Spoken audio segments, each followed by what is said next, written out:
Okay, here we go.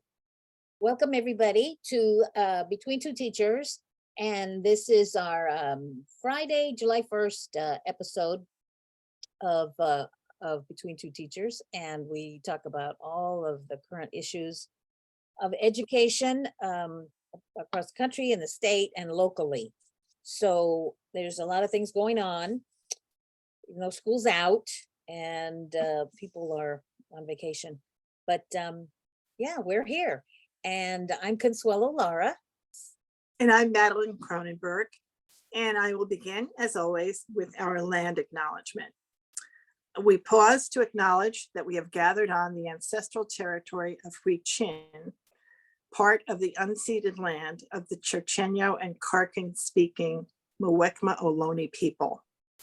We remember their continued connection to this region and give thanks to them for allowing us to live, work, learn, and pray on their traditional homeland. We offer our respect to their elders and all Ohlone people of the past and present. And we continue to encourage everybody who's listening to this video to join the Justice for Muwekma effort, because it's not enough to just give the acknowledgement, although it's an important thing to remember and keep up front in your consciousness that this is land that has a lot of history to it. But there certainly are efforts that we can make to support the efforts of the Muwekma people to get their federal recognition. And the efforts have been stalled somewhat, but it's important to get involved and understand where we are with it. And also to take a look at the curriculum, which we've talked about before, right? There is curriculum available. It's on the East Bay Parks website. And if you put in Muwekma Ohlone curriculum, you'll get it. Mhm, mhm. And a lot of work has been done, and we don't want to lose that work. So Yeah, and I've passed it on. We should be seeing it on the county. The county Office of Education has a lot of resources there for teachers, curriculum and strategies, and there's ethnic studies, and there's also history, social studies curriculum. So it should be in both of those, actually. right. So hopefully that will be there as well. So yes. The first step is we recognize it. The curriculum is there. The next step is we're going to need to take a look at how broadly it's being used. You know, that's really one of the things that everyone can take some ownership on. This means that teachers are going to have to make a shift. They're going to have to redo curriculum. And to the extent that that's a challenge, that's why the curriculum's already been developed, for them to just plunk into what they're doing. Absolutely. Right. And that's the thing that we really are encouraging folks to do. And also, don't forget to like, share, subscribe to our channel. We're always ready to have some more support and viewers. So don't be afraid to do that. What is newsworthy this week? I wanted to talk about nationally. There's a couple of things that have happened. It's been an interesting week. There's been news, the schools are out, but the business of education marches on. And one of the interesting things that happened is people are talking a lot about money.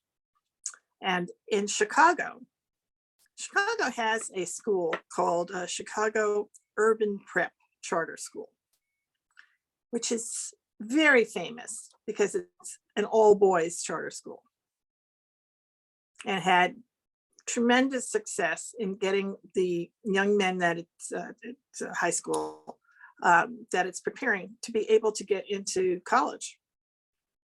But they are now in tremendous trouble because of their financial choices. Yep. Right. And so they have the same, this is the thing, education is underfunded. And everybody is now dealing with the fact that we have a lower birth rate and declining enrollment, right? And that's affecting different places to different levels, but pretty much it's an overall fact in the United States, Yes. and also in their school. Yeah. And they had their own challenges around that. And so now it's their financial management challenges are leading them to, they don't know what's going to happen in that school. The numbers in the school have gone way down, and they did not shrink their staff, Mm. Mm. Mhm. which meant they were borrowing money and they were using money they shouldn't be using. And I think they may be closed at some Yeah. point soon. But anyway, Yeah. it just shows that charter schools are not immune to problems. And even schools that can have and have had great success academically, the other channel, the financial channel, Yeah. is its own channel. Yeah, it's always, it just is, they're so susceptible to these financial kind of, whether it's fraud or whether it's just mismanagement. And actually, they have to support, if they've got a CMO, Charter Management Organization, they got to support those big salaries for those executives in that CMO. So that's where their money is going. So, to me, it's no wonder that they have those challenges. I bet they were borrowing from some of those millionaires who were, and so they, Also borrowing the pandemic money that came in, that was another whole, other thing. nobody was prepared to get that money when it did come in, and how people were spending it and how people were accounting for it. Yeah, Also had to do with the skill set of your financial people, yes, yes. right? And so, And so someone, that's the challenge. yeah, a little lack of accountability, a little bit less at the charter school level. So, okay, Right, yeah, right. And transparency. There's a transparency, as we know, right? yes, And that's true, really across the nation, with very few exceptions. But that was in the news this week, so I did want to call it out that it's a challenge for everybody. So money has been in the news because everybody's getting their budgets for next year. In West Contra Costa, they had their budget meeting. They had to approve their budget. They had one board member who voted against it because he wanted it to be balanced. So, but if you don't approve the budget, then the county was going to come in and then they'll just force you to approve it. So, so there's that. And the other part of that is that we got extra money from the state. Interestingly, in West Contra Costa, the percentage of unduplicated children has gone down. So we used to have a higher percentage, and part of that has to do with charter schools and who they recruited, and planning enrollment overall. And so the new money that was coming in, or one of the pots of new money that's coming in California, is for school districts that have over 75% of their children who are free and reduced lunch, or in foster care, or homeless. And West Contra Costa is only 66% now. So they're not going to be in that pot. wow. And it's due to the enrollment being less and less. And the change, and just the change. I mean, it's also got to do with gentrification. Gentrification, yes, different level of economic families, economic level of families. So, Right, right. Because many of the families who left were priced out. So these are lower income families who've moved to other places, right? And when they looked at the attendance in West Contra Costa, I did finally pull up the attendance report because, and I was wrong. I had thought that it was Albany that had most of because Albany was actively recruiting. But that's not where most of our children went. Most of them went to Vallejo. oh, wow. Okay. The second one was the California Virtual Academy. The third one was Oakland, Oh, wow. and then Antioch, and then San Francisco, and then a group of charter schools, Visions in Education and Richmond Charter. and then Fairfield, then Mount Diablo, then Vacaville, and the Contra Costa County Office of Education Schools, Yes, absolutely. right? And then Albany, Oh, wow. Okay. right? But Albany is the one that tried. And Albany is much smaller than any of those other districts. I mean, Albany only has, it's a much smaller district overall. I think percentage wise, they probably were higher. But anyway, that's what the spread was into where children went. Yeah, and I wonder if And it reflects the housing costs too. sure, But- right. Vallejo is definitely, I mean, it's interesting. Vallejo by a lot was number one. Yes. The people moved to Vallejo, right? Families moved to Vallejo. And it used to be, well, it used to be more Antioch after Oakland. So it's Antioch is no longer as, this year wasn't where most of them went. Okay. Anyway.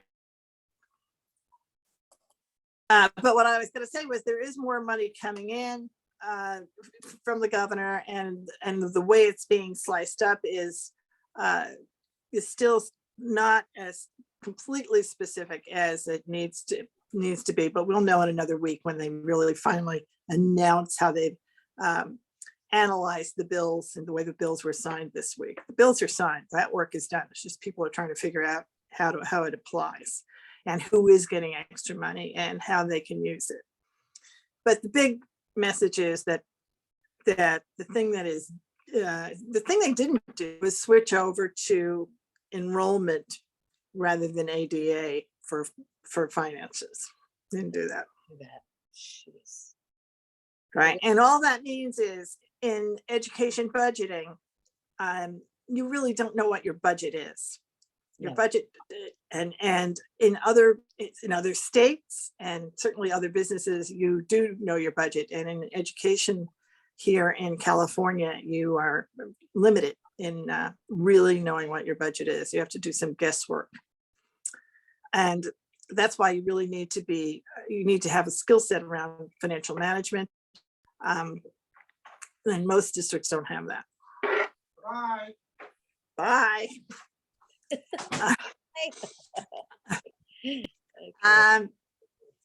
And so that's its own challenge, and that's a challenge I think across the board for our various districts. The one district that is has a best practice in this is Long Beach. Long Beach got to the point because Long Beach has had tremendous stability in its leadership, and you just can't make up for that. Yep, that's right. It has stability. They've worked together a long time and they work well together. Yes. So yes.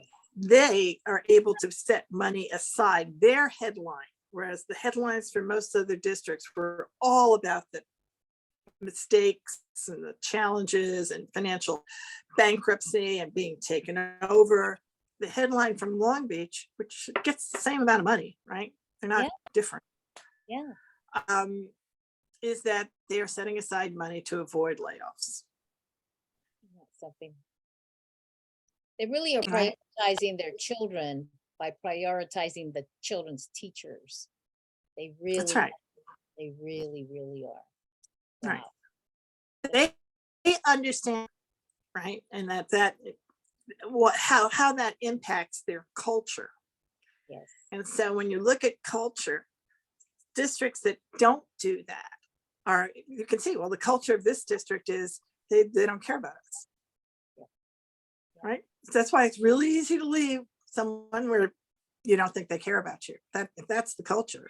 Exactly. Oh, nobody cares if I leave, so I'll leave. Yeah. Right. And that's not true in Long Beach. So there's that. The other news this week that I wanted to talk about was these various votes that happened. So San Francisco, with its brand new board, because after the recall, they have their membership has changed. They reversed yet another vote that had been done previously, and that was a controversial vote around a mural of George Washington. and it was in George Washington High School. And so the vote they reversed was one that said we will cover this mural up because it shows enslaved people and indigenous people with the president, with George Washington. Yeah. Now it's back. It's going to be shown, and there's going to be, so you have to put it in some sort of context. I'm sure that's what they're going to do now. It's had all sorts of national discussion, international discussion about whether or not what's appropriate and what's not appropriate about maintaining it and how you show it and how it is present for the student body at their high school. Mhm. But that was another big vote. They've been changing a few things. We talked about them last week, right? When they changed the vote on Lowell High School. Mhm.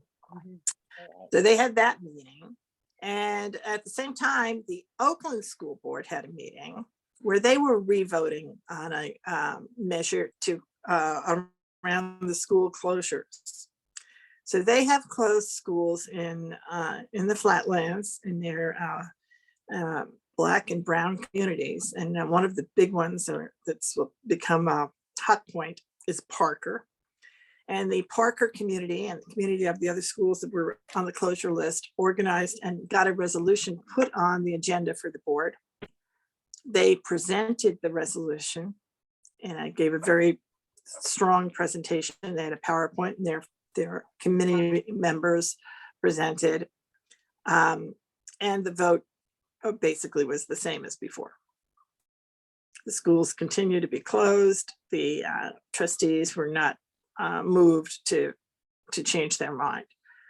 It became a very volatile situation, and they wound up having to close the meeting because the community members were enraged.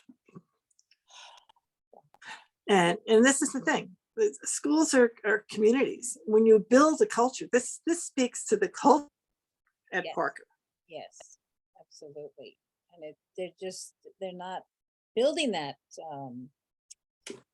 collaboration. They're not inclusive. They're not, the communication is poor. I mean, they're doing everything wrong. I mean, They're oblivious. I mean, Parker obviously had the culture. Here is a school that these people are willing to fight for. yeah, And instead of valuing that, yeah. Keeping your they've made best, keeping your best practices, you're gonna destroy it. Okay, that's that. and so they did. And they had to finish out their meeting. They had to go home because it had become so volatile and difficult at the school site where the meeting was being held, Mhm. and finish it back at home. So I don't know that it's all over. It sounds like it is now, as far as the district is concerned anyhow. Yes. So there was that. And that was really sad. And then there's the Supreme Court news. The Supreme Court voted on the coach from Bremerton, Washington, who led prayers after his football games, before and after, for sure after. And they were the Christian prayers. These were not like non-sectarian. They were very sectarian Christian prayers. And he was told not to do it. And ultimately he sued them and he won. And now he's asking to get his job back because basically he was let go. And I'm sure he will get his job back because he won in the Supreme Court. If there isn't any reason not to bring him back, it was the one issue they had against him, he has now prevailed on. But what it means is that the line between church and state is very blurry right now. Yes, absolutely. I think that it is, and it's becoming very confusing. There's people that have very strong feelings about it, so they're being heard, and things are changing around that area. So they are, and the thing that happens now, what they preserved, and the Supreme Court preserved the right of an individual to practice. What he was doing was practicing his religion, Yes. right? By thanking Jesus for a safe game and the safety of all of the players. But you could do this in the context of any religion, and they've all been protected by the Supreme Court. There you go. Above the idea of having them be separate and having religion be separate from public schools. So that's no longer a thing. Different. That's very different. That's no longer a thing. So now that's something that people are going to have to work through. And I imagine that all of the school board world, they're going to start, I'm sure their lawyers are busy figuring out what to do and what to say. So if a teacher, how teachers can operate within this. Yeah. All right. Okay. So there's that. And the last thing I wanted to talk about was safety. And that brings us back to Uvalde.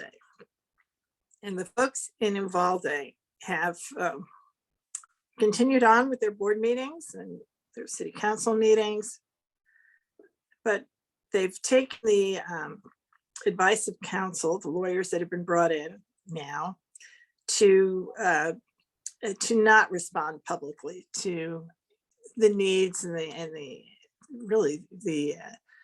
the imploring of the parents and the survivors of this massacre.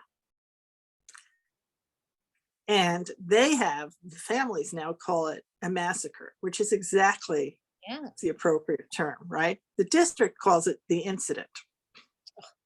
Jeez. Oh my goodness. Right? So, I mean, that just tells you where language comes into play. Yeah. There is really a difference between an incident and a massacre. Yeah. Yeah. I can't believe the behavior of this board, to not acknowledge, to not address things like, the healing that's needed and the changes that have to come about. I mean, they should be all about safety right now. They should be forming committees and getting that input from everybody, from community, and looking at the social emotional wellness of the community. I mean, there's so much they could be doing, and crickets, nothing said. Cricket. Right.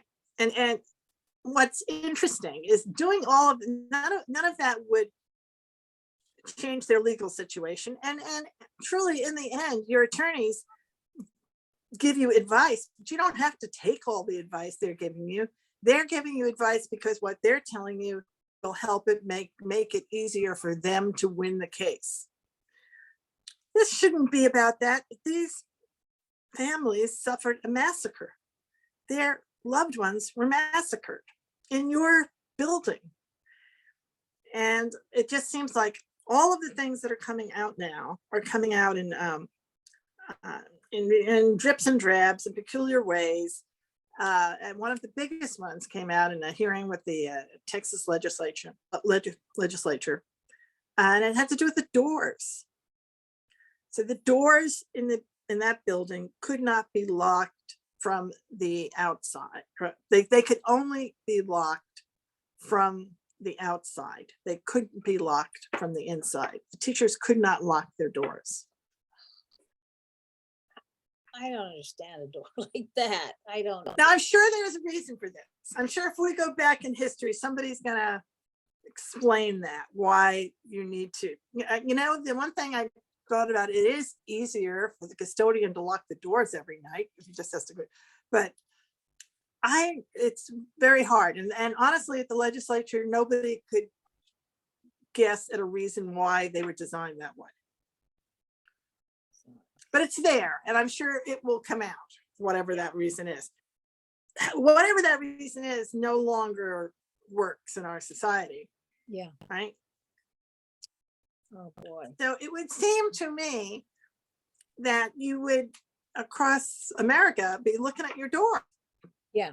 Doing facility walkthroughs, having checklists of what what safety is and what we need in order to. Right. And even if it's not a lock, maybe you can't change, maybe you have doors like that and you can't change them. There has to be some way that you can do something to allow the teachers to keep their room safe. Exactly. Right. And also just relook at the protocols that people are saying now. And I'm sure that this is being done, but it needs to be elevated and done in a way that more people are aware of, that the public is aware of. That is it the safest thing to have children just stay in one place and hide in one spot? Or is it the safer thing to get them out of the building or get them up through the windows and out? Good point. Good point. Yeah. Right? That what they taught them to do was to be sitting ducks. Yeah, exactly. That's true. The only time they taught us to get them out was if there was a fire. Okay, there's a fire, we got a route to get out, but everything else was just like, oh, be very quiet, very still, pull down the shades. Then there's Right. nobody there, Right. about it. Right. Yeah. So that's being looked at, right? But I think that all needs to be elevated. Yes. Right? It's not this thing that has to be done in secret. People No. can know. No. But this shooter, the shooter from Sandy Hook, these are both young men who had gone to school. They had been trained. It's not like they didn't know what the training was. Yeah. Right? It's not like you're going to have this secret training that the perpetrator is not going to know about. Yes. But I think that it just needs to be revisited. It just needs to be revisited. It's the kind of thing that if you don't, then you are to blame, right? And the school board that's being very true to their attorneys and just moving ahead without really acknowledging at every minute Yeah. that they had a massacre, Yeah. that their families are still in tremendous trauma, that their whole organization is in trauma. Yeah. And, our county, we passed unanimously this resolution about school safety, and I'm really very proud of it. We talk about all of the things that are possible to, to address these issues from all different levels, including having a committee. The superintendent usually has their own committee, but also the board could have a committee, which would involve then parents, maybe even students. The office usually doesn't involve them, but they're going to involve teachers now. So, I mean, we all need to have a space to talk about these things. And so, That's the whole thing. This is we live in a different world. We live in the world of social media, right? If I can sit here in California and just by clicking on a YouTube channel, attend the Uvalde school board meeting, which I did. Yep. Right. That means that we all can learn from each other, and we can all also be traumatized. Yeah. By what happened. Right. Yeah. We're a much in that sense, the culture has brought us together. We're smaller. Absolutely. Right. Absolutely. And we can't make believe that's not true. And the idea that, oh, if we don't talk about it, it will appear and go away. Yeah. People will forget. People will not forget a massacre. Oh. Nobody's forgotten Sandy Hook. Oh. Yeah. Nobody's forgotten, and nobody's going to forget Uvalde. Exactly. Right? More things are coming out about it. More and more little details. More and more details. And there are 3 tracks here I see. There's a whole track around mental health, but there's only so much you can do. Once a person is no longer in your school and is in the community, whatever their mental health problems are not something you can be blamed for or have any way that you can take action on. If they are in your school and your community, you certainly can, and you can plan for that, right? The second one was the response in their case of their police, the very incompetent response of law enforcement to the issue. Right, they were incompetent. There's no other way to talk about it. And beyond that, those are major lessons that need to be learned by the law enforcement world. Separate from that, though, is the school board world, right? And if they had been told that their buildings were not safe, which is the testimony, which was at the school board meeting I watched, the person who was worked across the street at the funeral parlor had called them beforehand and told them that they were, weeks and months beforehand, told them that their buildings were not safe and had no response. That's something we need to, that has to do with communication, that has to do with your values, so many things about the culture of your organization were reflected there. Absolutely. Yes. Yes. All right. So we're going to keep talking about Uvalde Sure. because there is not an end to this story, and there's a lot that can still be done. So whoever you are, wherever you're listening to this, think about what steps need to be taken to protect the children in your life. And whether you're with a PTA that needs a safety committee, whether you're an elected who has the opportunity to form a safety committee, take a look at it because it needs to be done. And my shout out this week is to the very, very brave parents who are left as the collateral of the massacre, who lost their children, and the young woman, a 16-year-old daughter of the teacher who died and whose husband died, who in her family, now her 19-year-old brother has to take care of her and her 12-year-old sister, right? Because they are orphans. They were orphaned by the massacre. They came to plead with their school board for help. And the school board was silent. Very bad. Right? So my plea to board members is recognize the pain in front of you. And even if you've been told that saying something means you're somehow admitting blame, you have some blame. Yeah. Yeah, and not saying anything says more about you than anything else. Absolutely. Good advice. Right? Yeah. That's really what I'm hoping happens, is that people do start to respond and build a culture of response to the community members, right? And just tell their lawyers, this is what I'm going to do.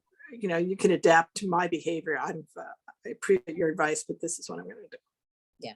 Right. Lawyers are always going to give the advice to do nothing. That's their purpose, is not to help you serve the community elected you. That's not their purpose. And it should be yours. Yes. So that's it for this Okay. week. Yeah, that's it for this week. Absolutely.